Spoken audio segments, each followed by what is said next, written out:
ukuthi yazi kuthini kumele sime because we need imali. And then when it comes to igrocer, uthola ukuthi uline mude and isakudinga ukudla and kumele uphumile uhambile uye endlini yoletha igrocer. Nakhona futhi uyama ume kuze kube buhlungu inyawo.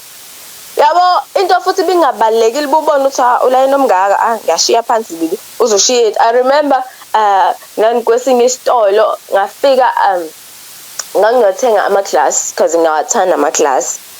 Ngangiyothenga ama-glass bengethi inhla nama-chips ami bengethi inhla ngithawe ma ulayini omngaka bengumile ngiyawubona ukuthi awumuva wasengeke ngizobuye ngikubone ngabeka phansi ngahamba ngaya ekhaya athi abola i-patient isothi anginayo yabo. So into engizama ukukutshela yona ukuthi thina siyakwazi ukuba patient entweni like esiyidingayo more but asikwazi ukuba patient with ourselves yabo. Asikwazi ukuyibekezelela ukuthi yazi ukuthini angifuni mina ukufeyila but mengifeyilile kufanele ngikhuluma amagama angekho right towards myself yabo. Uthola ukuthi enena uyayibona ukuthi you are moving slowly but then kuzoba khona nalamagama nawo uzowakhipha akwenza ukuthi enene nawo uluze amandla and uluze patient ungayibezele ugcina futhi usugive up yabo. Even nabanye esikoleni abanye isikole abakwazi ukubekezelela isikole. That is why abanye bequit esikoleni because abakwazi ukusibekezelela isikole yabo. Abakwazi nje ubeze la kukho kubona. Uthola ukuthi omunye ufeyilile kawodwa mhlawumbe ufeyila ka grade 10 avela siya ukuthi mina ngeke mina nje ngifuna nengane za grade 9 yabo izinto ezikanjalo. So abanye bayahluleka nje ukuba patient because abanye they look for abantu ukuthi okay abantu bazothini yabo izinto ezikanjalo bengibuyele esikoleni yonke lento le. Okay, so because ngishilo ukuthi nginama tips. Eyokuqala it's focus on progress not on perfection. Not perfection. So thina most of us focus kakhulu ku perfection yet we say we are not perfect.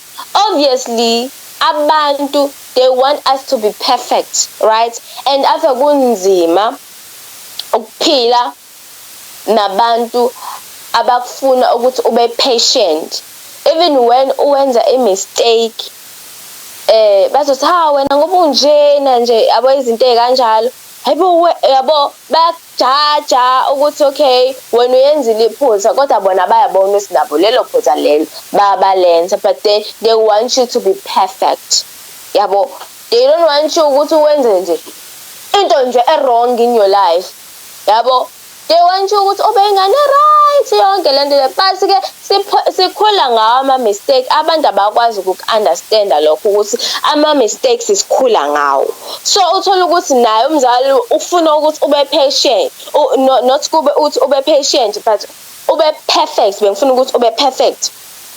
Umzali akufuna ukuthi ube perfect unje ube ingane right. Once wayenza mistake akufani nawe lokho usuthola ama criticism usuthola nje amagama nawo bungawe expectile ukuthi like really ngiphile emhlabeni phela nama I'm bound ukuthi ngenza ama mistake. Ngizofunda kanjani if a mistake ngingayenzi yabo izinto ekanjalo yabo. Abanye they even afraid ukuthi benze mistake because basaba i-judgment yabo. Bawasaba ama external negativity yabo. Uthola ukuthi uthola amagama negative from abanye abantu because we know ukuthi abantu bayahleba and bayakhuluma ngawo but abanye think kubona ukuthi vele abantu bayohlezi bekhuluma but then umuntu uphila with ukuthi I want to be perfect angifuni ukuyenza a mistake. That is wrong yabo. So nje akekho umuntu ongayenza mistake but ke yini le eyenza ukuthi sifune njalo sibe perfect. It's because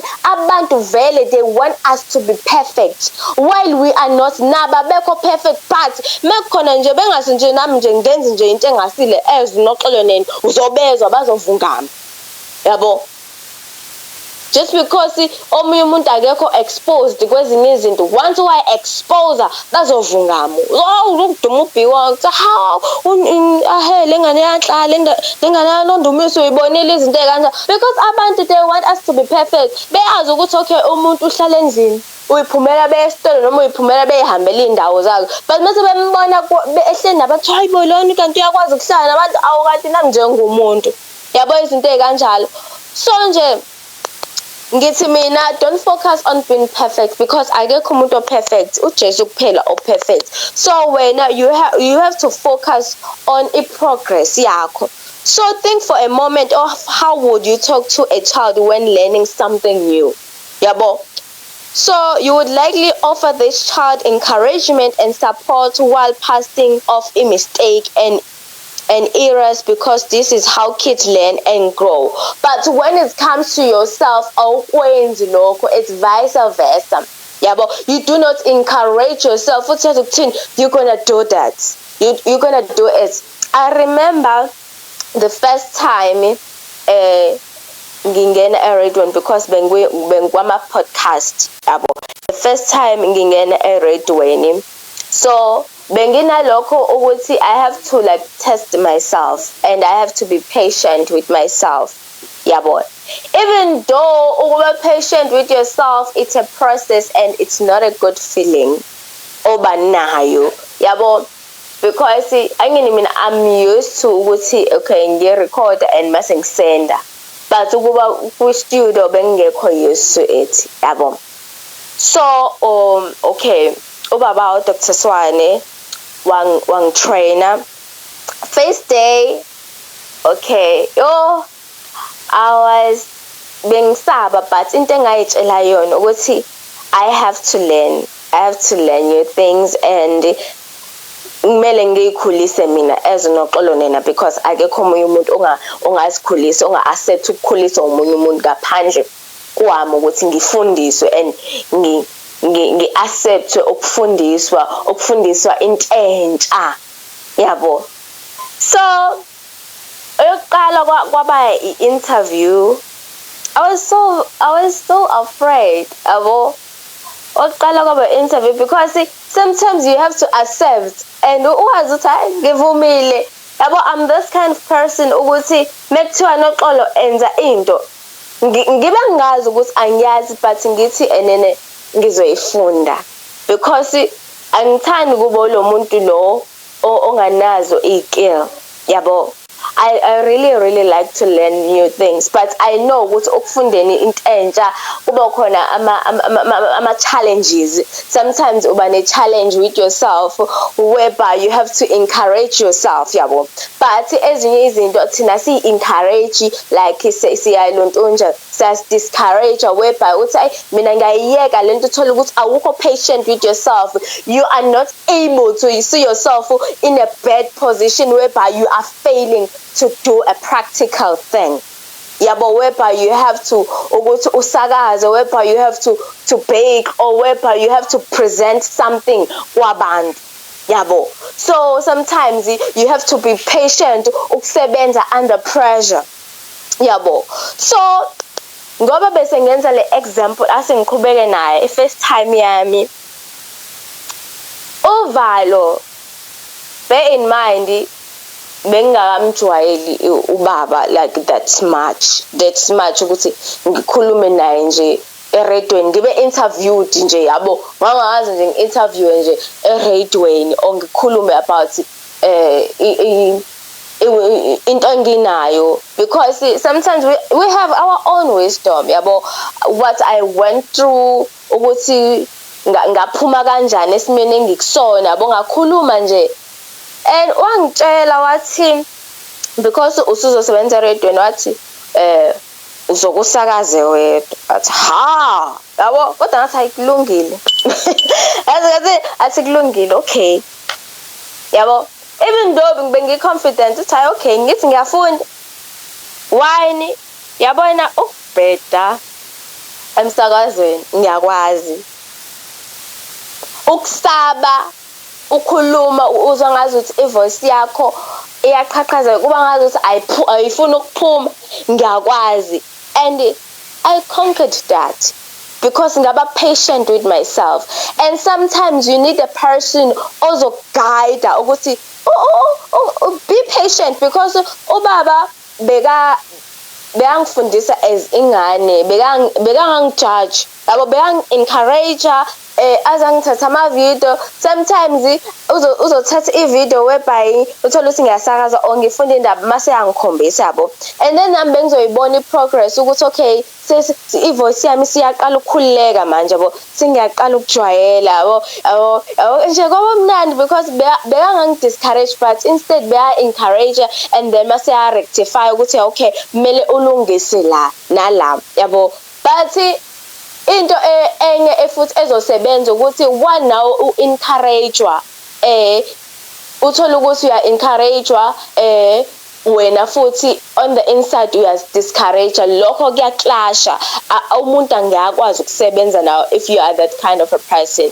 but kumele uyixolele because noma wenza mistake vele uthuke yabo uthuke yabo uthola ukuthi ngiyabhedensazela I'll be like yabo ngithi yabo ngicela ubaba ukuthi angiqhubezelele uthola ukuthi sengiyahluleka ukulonto njani ukufunda indaba ngiyaqhaqhazela because ngiyaqala ukuyenza lento le but look at me now yabo so kufanele ukhule nelento njani neprogress uyibona ukhula uyibona ushintsho uyibona ukukhuleka uyibona nje ukuthi okay sengile stage whereby manje sengiready usuyakwazi ukushaya so there was a time ubaba engitshela ukuthi okay usuzosakaza wethu I was like it's okay kulungile because yabo muzotshela ukuthi usizowenza because ukunika ilonto njani usekunikezile ifoundation yabo so manje sekumele uyimele wena angene ubona ingane emiqala ukuhamba iqale igaqe ezinye iqale igaqe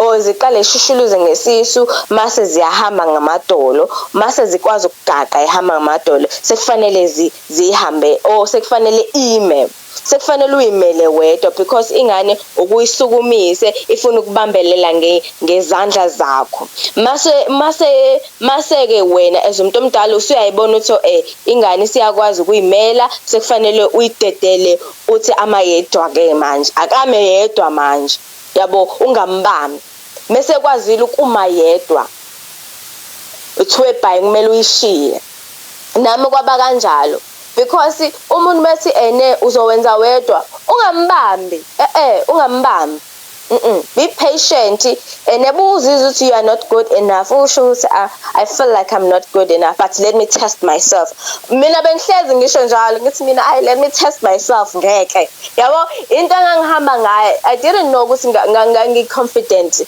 ngaleyo ndlela but ngivele ngithi let me test myself yabo abe kumnandi ukuthi let me test myself ubone ukuthi ngizoyenza le kanti ukuthi let me test myself indlela yami yokwazi ukuthi okay ngiyimele mase ngiyayihambela mina sengizobe sengiyaguidwa yabo izinto kanjalo but mina I just want to encourage you ukuthi be patient but have that spirit of let me test myself yabo because uzobo lo muntu lo ofuna izinto ezilula njalo uzolethelwa but kufanele kufike lesikhathi whereby you have to stand your ground and say let me test myself and mina lokho kungisebenzelile la manje ukuthi ngithi let me test myself because ukuba ngisho ukuthi let me test myself ngiaccept ukuthi okay noma kunje noma sengishiyiwe ngedwa but ngizoqhubeka yebo yes akhona ama challenges whereby uthola ukuthi ama topic ayankinga njani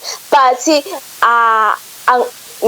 ngiyazibekezelela I'm patient with myself yabo and nakhona ukuba patient with yourself it's not ukuthi okay you think you're better than anyone no it's just that uyikhulisa wena ngendlela eyubunono ngendlela ukuthi ingane uyikhulisa kanjena yabo because isikhathi esiningi thina sidwela kakhulu eyintweni enegative discouraging yabo uthola ukuthi manje you have to stand your ground but you are afraid you are not sure ukuthi uzoma uvela uthi okay what if ngiyabheda awakayenzi into but you are afraid of failing. You'll be like, okay, what if ngiyabheda, what if ayenzeki leyo nto? It's okay ububheda.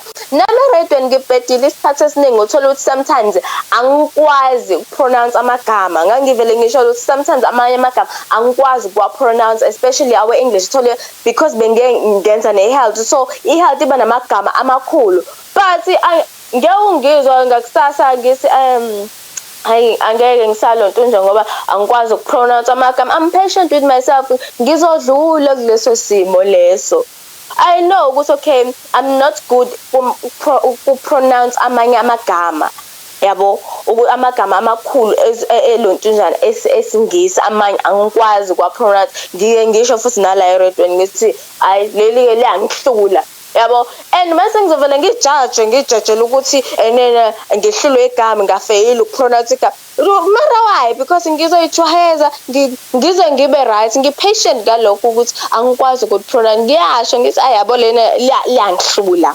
Not ukuthi Nene fanele ube perfect ngayo yonke into. Ubuhluleka uyahluleka, just rest and be patient with yourself. You're gonna get it. And futhi naseredweni, because I was this kind of a person ukuthi ngithi let me test myself, yabo. Okay, ngikwenze till and futhi nomuntu owayengada kwakulo u-Enko.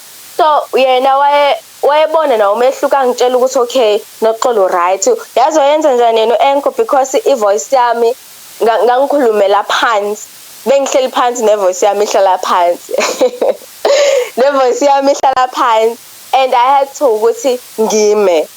Uvela athi Noxolo uzoma mase uzopresent, but then mawusadlala ama-music uzohlala phansi, but then bese kufanele ungene ku-Facebook ukhulume nge-topic yakho uzoma. But guess what, ngikhuluma kahle nje ngihleli phansi la endlini, yabo. So kwangisiza lokho. Nami ngithi baba, ngithi mina baba sengikhathele ukuhlala phansi ukuma, because kuyangikhathela. Uthola ukuthi uzoma i-hour ilontuzana isikhathi eside, because besima u-30 minutes. Nakhona ngisho ukuthi hawe ma, yabo, khona nje first day one, because angazi ukuthi iy'nyawo zami zinani, but then ama-legs, I mean ama-legs not ama-feet. So ngama first day khathe eseqala ukungimisa ku-Enko, because wabona ukuthi ivoice yami iba right bengimile, yabo. So ngiba naleyo confident bengimile, then bengihleli phansi ngathi ivoice yami yakhathala. Ngama first day khathi ngimile imilenze yami yayibuhlungu, because ngangime isikhathi eside,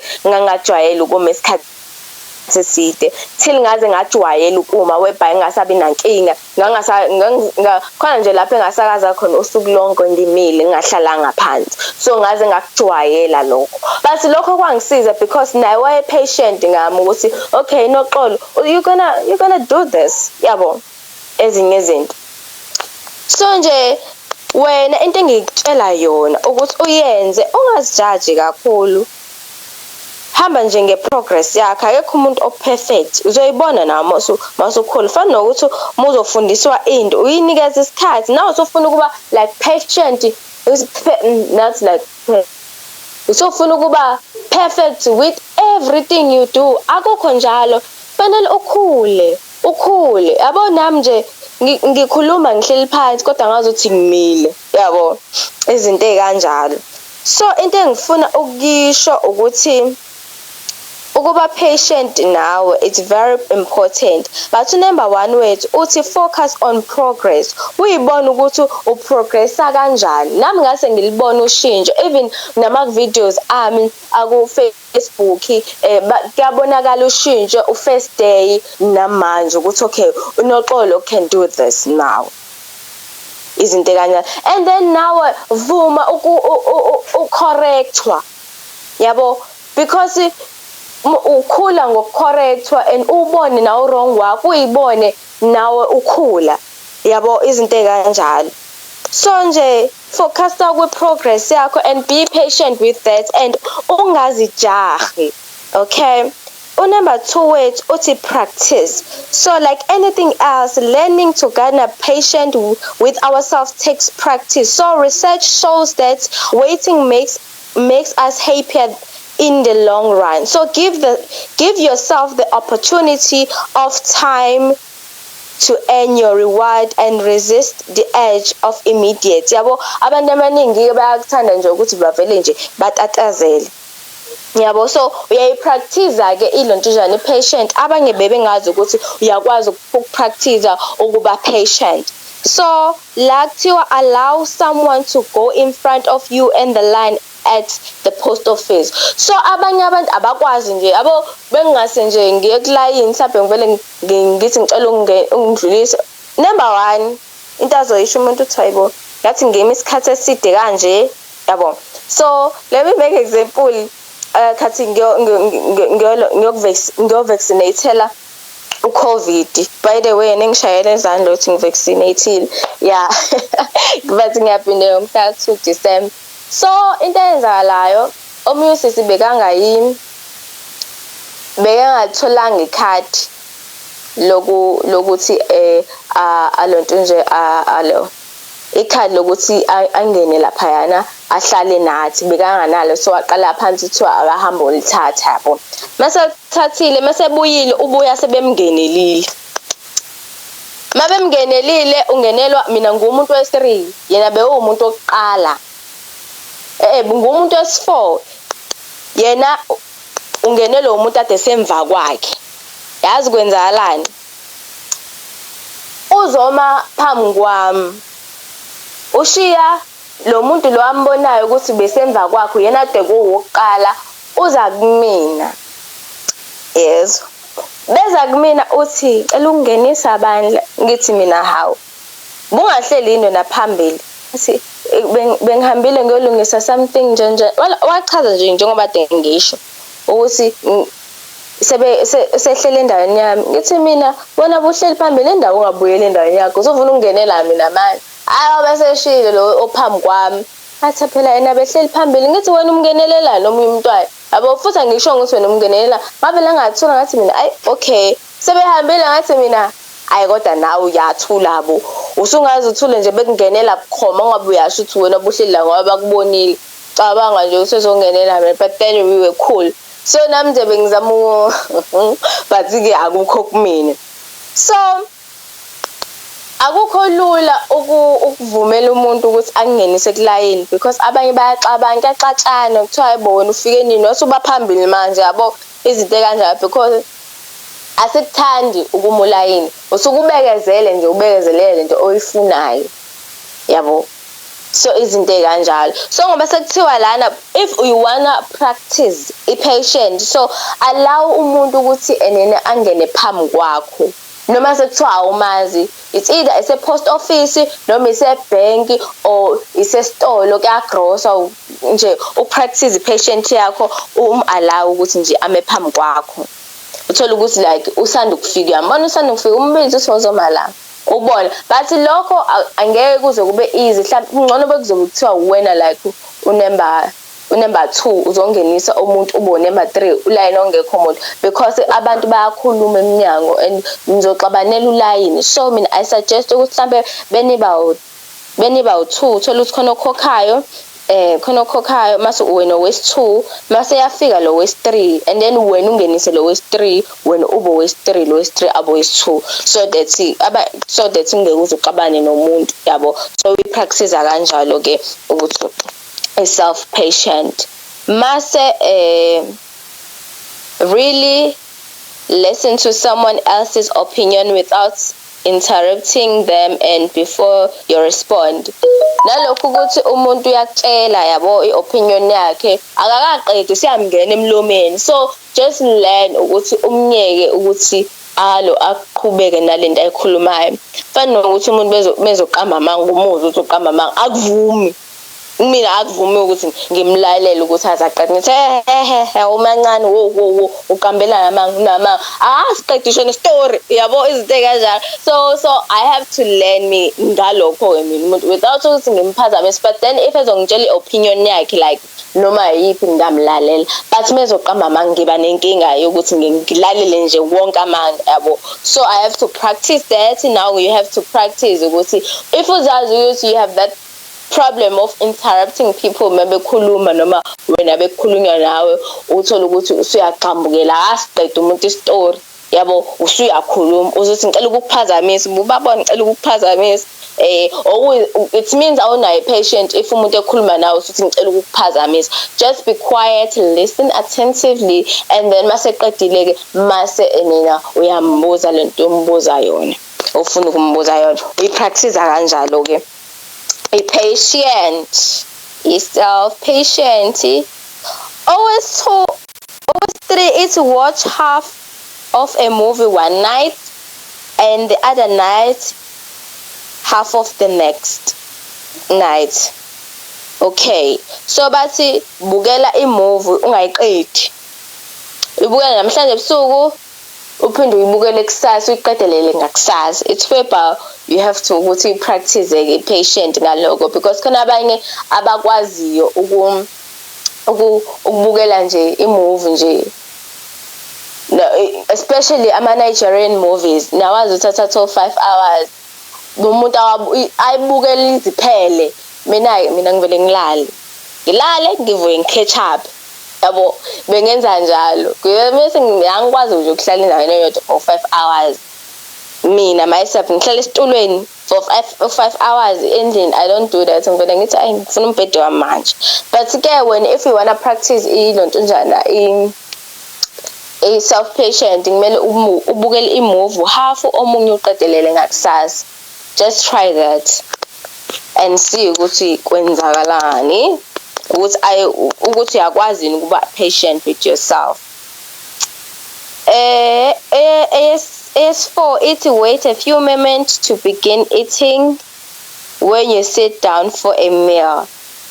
Yabona ke thina ke mina sengi-patient when it comes to food especially and futhi yazi yini esenza ukuthi sibe patient. Bubona buzodla ukudla kuhle uqala ukushutha eqala before you eat uyakushutha. But abanye kuthi kufika udla usedonsi fried usiyalidla ububona akakahlanishe naphathi sekudonsi fried usiyalidla akakulindi nje ukudla nje akubuke yabo. Omunye uzakhohlwa ngisho nokuthandaza athawu konke ukudla engidlami nakubusisiwe ukuthi Nkosi ngikhumbula ngisemncane ngithola ukuthi ngikhohliwe ukuthandazela ukudla sengikhohliwe ukuthandazela ukudla uthola ukuthi sengikudlile ngisengikhumbula mhlawumbe sengifaka ispoon ses4 ngithi Nkosi busisa lokho ukudla engikudlana nalokho sengikudlile ngikhohlwa ukuthandaza ngicela ungixolela ngisho kanjalo ngangivele ngisho kanjalo yabo. Yeah, but wena practice ke manje ukuthi ube patient yabo ukuthi ukudla mekufika nje just yolinda iminute elilodwa nje ubuke nje ukubless nje ubuke nje ukuthi kwaze kwakuhle ukudla uke udle ismell sakhona yazi aroma it's fana nokupheka ube patient nokupheka. Khona abantu abangakwazi ukuqeda ukupheka ibhodo without tasting ukudla, not without tasting ukudla, without ukuthi ukudla mase kuqedwe ukupheka umuntu aphake akekho right phela kuphekwe mina aphake adle uyakutaste usekutastile right sizophaka adle athi lokho okwami because ngiphekile yabo ngiyasiholela kahle. So nje just practice self patient. Make sure ukuthi mawuhlala phansi buwenza ukudla sekufikile ukudla wakho noma restaurant uqala ume kancane before ukudle and then ke mase uyadla. So as you practice you will begin to gain more patience and may even realize that you feel calmer, can come to agreement more quickly and feel happier overall. So nje yeah, practice is self-patient is very important. Number 3 is self-patient reduce stress. So if uzazi ukuthi une stress esinye stress yazi sidalwa yini, sidalwa ukuthi we have lots in our mind, so sifuna ukwenza izinto ezinye azenzeki, we are not even patient about ourselves. So uthola ukuthi omunye useba ne-stress sokuthi into akayiqedile or akakwazi ukusolve i-problem, akakwazi ukuresearcha ukuthi lento le isolve kanjani yabo. Yena ufuna ukuyisebenzisela nje i-knowledge yakhe kanti into efuna uthatha isikhathi ube patient uyifunde uyi-understand kuyima uyithe clear uyisolve leyo nkinga lapho. So nje, just be patient with yourself. Do research if you want to solve any problem or any issue. If we want to awuyithandi kahle hle, read about self-love and be patient about yourself. Yabo. So spend time ukuthi ke find ama-solution. Ube patient, ungajahi, because bufunda ujahe angeke uzogain anything, uzogain into encane. Ububone no mozofundela ama-exams uthola ukuthi alandelana nje, uthola ukuthi even nasemoyeni awukho that calm, uba ne-stress sokuthi okay kusasa ngiyabhala. Yabo, uthola ukuthi usabe nokhuluma ngokuthi wena kusasa uyabhala because i-stress si high. Yabo, uyazama ukufunda, ufuna uku-understanda lento, uthola ukuthi ayi-understand just because you want everything to be perfect, awukho calm. Yabo, izinto kanjalo. And sometimes uthola ukuthi you are not ready. Okay, so number 4 uthi stop multitasking. So it's very important to stop multitasking, especially abantu besifazane. Abantu besifazane bayakuthanda multitask. I know ukuthi we have that talent ukuthi multitask, but ezinye izinto azibi perfect when it comes to ukuthi multitask. Yabo. So when it comes to a kitchen, abanye baze bashisa ukudla, even nengane zesikole umuntu azashisa ukudla. It's either ubukela TV. Mina ngihlezi ngiyibuza ukuthi upheka kanjani ubukela TV? Upheka kanjani uthi uphekile kodwa ule dining ubukela TV? Uyamultitask kanje umntasi. Uphekile ubukela TV ngale uku-WhatsApp. So ibhodwe lapho ngeke lingasho. So the best way is hlala ekitchen upheke uzoqeda. Mina ngisho umuntu bekangifonela ngimtshela ukuthi okay ngiyapheka, ngicela ungifonele bese ngiqedile ukupheka. Yabo. Omunye azothi hayibo waba offline isikhathi eside kanje. No, I'm doing something else. Ngiyapheka mase ngiqedile ukupheka ngicela ungilontunjele ungifonele because angifuni ukuphazamiseka. Yabo, because ukudla baningi abantu abashisa ukudla. Omunye uthola ukuthi uzopheka mhlambe into ehlala isikhathi eside alali. Uyapheka uyalala. Kusho ukudla, osho ubhontshisi. Yabo izinto kanjalo. So I just encourage you ukuthi yekelani multitasker. Yabo. Yabo mawupheka bumuntu mekufanele uclean uyaclean. Yabo mina bengazi ukuthi okay ngine-washing eningi and futhi ilanga liyashisa and fanele ube nalento leyo ukuthi ilanga belishisa ekuseni khona ilanga lelikhathazayo kwenza ukuthi ungafuni ukwenza lutho uma uqeda ukuphuma kulona. Ekuseni uqale ngokuclean uqeda, emva kokuqeda ucleana usutheklisha i-washing. Uqeda ukutheklisha i-washing waneka usubuyela endlini usuyayiphumulela. Uma uqeda ukuphumula mhlawumbe ucheck ifoni yakho. Hayi ukuthi wenza manje izinto eziningi, ngala uyafunda, ngala uyapheka. And futhi mase kuba khona angazi ukuthi abanye benza kanjani. Ngala uyafunda, ngala uyapheka. Understand ukuthi ukwenza kanjani. Ngala uyafunda, ngala uyapheka, ngala uWhatsApp, ngala ulalela radio. Or ubukela TV. Mina ngivele nga-understand. Yabo mina khathi especially khathi ngisafunda like esikole because abantu engangifunda nabo uthola ukuthi umuntu ufaka ama-earphone, abantu banezitayela zokufunda but kuyabasebenzela. Yabo, ufaka ama-earphone, udla ama-chips ngala uyafunda. But mina angikwazi ukwenza. Abantu bayakwazi ukumultitask. Kodwa sometimes ukwenza ukuthi ungabe patient with yourself. Yabo uyayijaha kahle yonke into oyenzayo uyenza ngokujaha. Yabo mekumele mina ngiyaphazamiseka bekuthola ukuthi ngiyafunda ngimunca stick sweet. Ngicine sengi-enjoy ubumnandi be-stick sweet mase ngiqolozela igama elilodwa ngabe ngisaqhubeka nokufunda. So rather I take a break Because i-break idalelweni wena buzoyenza izinto eziwu-2 ngesikhathi esisodwa or izinto eziwu-3 ngesikhathi esisodwa. Bengifunda ngiyafunda. Bengilontunja mhlambe bengimunca stick sweet ngimunca stick sweet. Mase ngiku-WhatsApp ngiku-WhatsApp. Yabo, mase ngiku-Facebook ngiku-Facebook. Angilokho nje ngiyexokozisa. So it's very important ukuthi ube patient ngawe, because ezinye izinto thola ukuthi azenzeki kahle just because you are multitasking. I'm not saying ukuthi multitasker it's a bad thing, but if you want to be patient with yourself, you better stop multitasking. Yabo, uwenze into ngesikhathi. Yabo, it's either ubhala phansi ukuthi okay kumele ngenze ukuthi ngesikhathi esithize, kumele ngenze ukuthi ngesikhathi esithize, kumele mengiqeda ukwenza ukuthi ngenza lokho, mengiqeda hayi ukuthi wenze izinto zonke ngesikhathi esisodwa, because abanye bayakushisa ukudla. Abanye uthola ukuthi nena into okay akayiqedanga. Yabo, ukhohliwe ukufaka usawoti ekudleni, izinto kanjalo.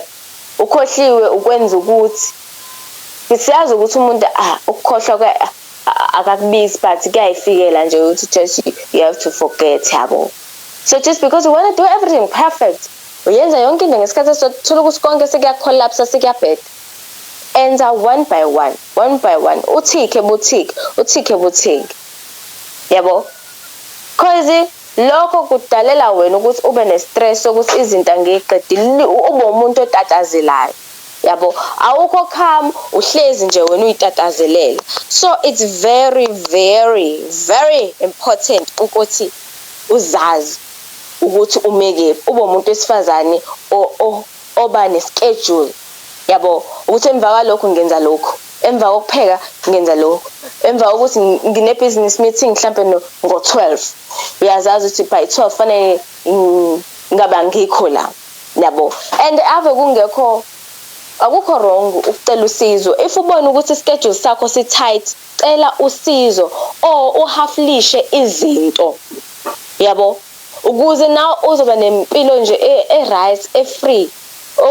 Njalo nje umhlezi une-stress. Umuntu ohlezi une-stress is either uyayidabukisela or ukukhipha i-drop lakhe komunye umuntu. Bengithi drop iconsi, ukhipha iconsi lakhe komunye umuntu. So nje try by all means ukuthi enene usebenzisane nabanye abantu, or ischedule sakho mase-tight, try to loosen up. Isho into obungeke ukwazi ukuyenza ungayiforce. It's okay to say no, I can't. Yabo, it's okay buzizwa nje engazuthi I don't want to go out, uthi ngeke angikwazi ukuphumela, angizizwa kahle. Yabo, rather ukuthi abantu bezokutshela ukuthi uyayitshela wari, you have to treat yourself nje uyicabangele. Now ave yabo uyicabangela ave kumnandi, because uyazazi ukuthi okay ngidingani, usuzokwazi ngisho nokubona ukuthi okay ngathi angikho right. Yazi abanye abantu abakwazi ngisho nokuyibona if even bephethwe ikhanda. Uthola umuntu uphethwe ikhanda ngoba uyamultitask, akazi nokulizwa kuyanokuthi limphethe, because akanayo patient with yena and akakwazi ukuyibona ukuthi uguliswa yini, mhlambe bekagula yini, ustresswa yini, beka stress, because uhleze etatazela, ubamba ngala, uyacabanga umuntu ophethe ama-present ngala, uphethe iy'ngubo ngala, uphethe ukudla ngala, engabe ucela usizo or uthatha one by one, just because you want everything ukuthi ibe perfect, siqede yonke. Wena mase kunye kuyacollapse, uthola ukuthi uzoshibilika ngoba alibonanga ikhasi labhanana. Yabo, so it's very very important ukuthi ube patient, no matter bangathi engabe bakubiza ngokuthi uslow, then ukuthi bekubiza ngomuntu olokho etatazela, ungamboni matatazela usefikile, usubizwa ngisho usunane igama sokuthi nje uma tatazela, ngoba noma esetatazelile abayiboni into oyenzayo. Ave kubhlungu ukuthi ube lo muntu onjalo. Uyafika la endlini uyatatazela uyaqoqa, wenza mawusuqoqile still kusangcolile, ubonakala ukuthi ubuwenzani, ngobani uwenza izinto eziningi ngesikhathi esisodwa. Yebo, enza into futhi umuntu omultitasker isikhathi esiningi abayiqeda izinto zabo. Yebo, fana nokuthi okay uyaluka ngala wenza okunye ngala bakwenza. Yabo, izinto nje ziwuthunge kungcono bekuthiwa abantu abakwenzayo, uyalukwa, omunye ukwenza inzipho, omunye uyaku-make up. Nakhona futhi buwenza njalo at the same time, you don't feel comfortable. Ufila ngazuthi nje kubhizi nje kuwena, even ne-atmosphere yakho, even ne-energy yakho nje uyifila ngazuthi ibhizi, ngazuthi u-wrong. Yabo ngazuthi nje uyarasha somewhere. Wena nje uhlezi ulate. Khona umuntu ohleze late nje ngazuthi nje angatatazela. No, just chill, be patient, rest, u-enjoy impilo. Yazi umuntu otatazela ngazuthi akayi-enjoy impilo. Even noma ehamba nje usheshelani, hamba. Mina mina nje ngiyaziwa mina. Ngishesha benginesidingo even nasesontweni lapha enani wazathi omunye ayi cha wena nje uyayimodelela. Ngithi mina ngisheshelani. Yini engizoyisheshela? Ngihamba ngazuthi ngilate ngingekho late, ngisheshe ngihamba. No, ngihamba ngendlela. Bofuna ukushesha wena ngiyakudlulisa. Anginankinga mina nokudlulisa umuntu ofuna ukushesha. Ngiyakudlulisa and mina abantu abahamba nami they know ukuthi mina angeke uzongisheshisa. Ngishesha bengilate, bengekho late, I'm patient with myself, shembantu. Ngihamba kahle. Angilokho ebo manje fanele ngitatazele kuze kube buhlungu inyawo. No. Just be patient with yourself. Yabo there's this my friend, umngane wami uyakuthanda ukushesha, wazi wafundiswa yimini ukuhamba kahle. Njalo bese esikoleni neni uyashesha ngithi mngane si-early pho. Ngithi si-early. Athi ayingeke phela mina. Yabo uyashesha ngaze ngamfundisa behamba nami ngamtshela ngangingamela ukuthi angishiye nokuthi ngisheshe ngi-early. Ngangihambela nje kahle. So nje I'm just encouraging you ukuthi nje be patient with yourself. There's nothing wrong with that.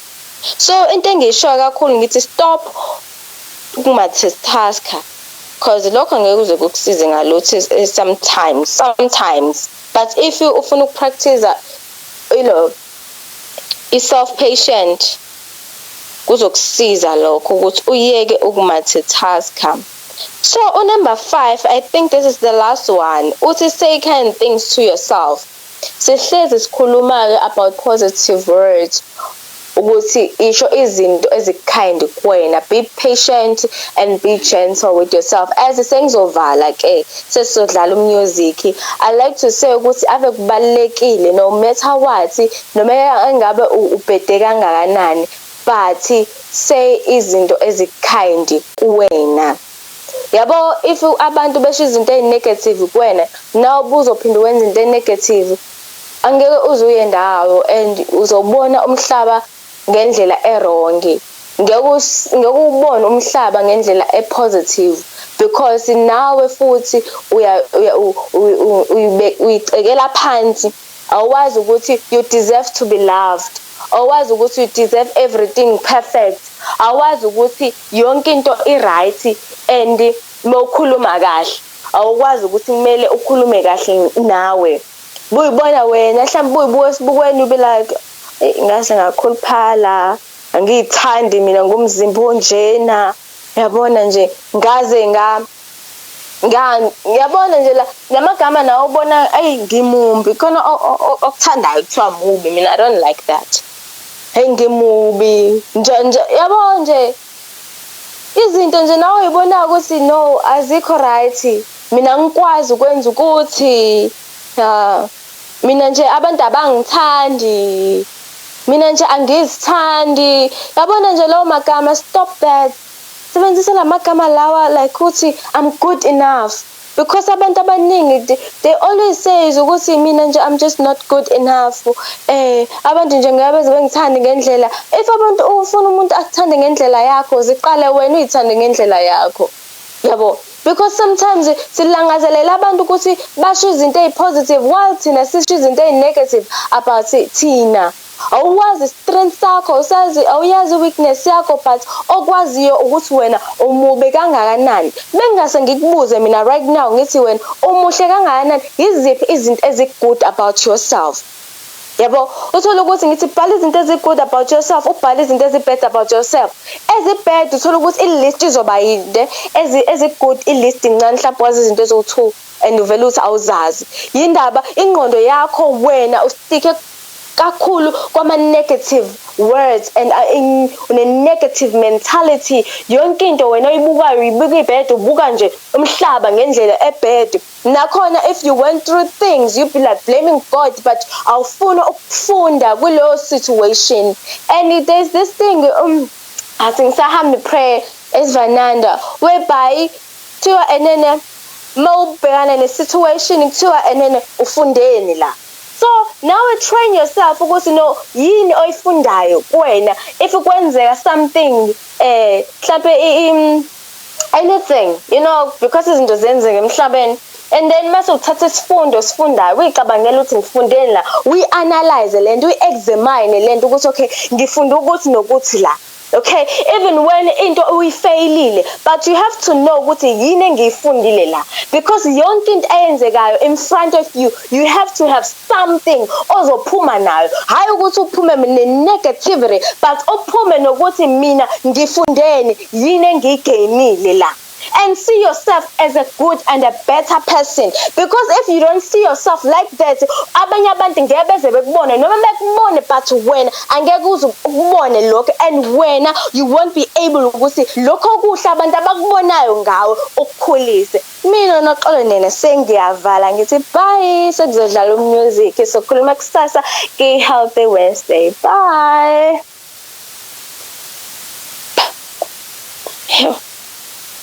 Ngikhuluma isikhathi eside bo. Bye.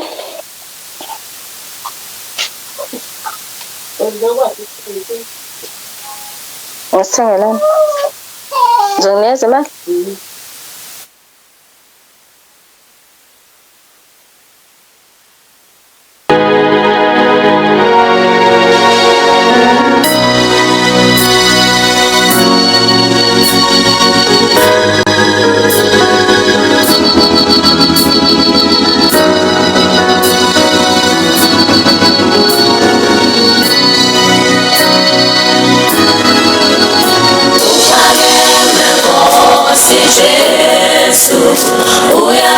Sizizwe zonke akekho ofana nawe,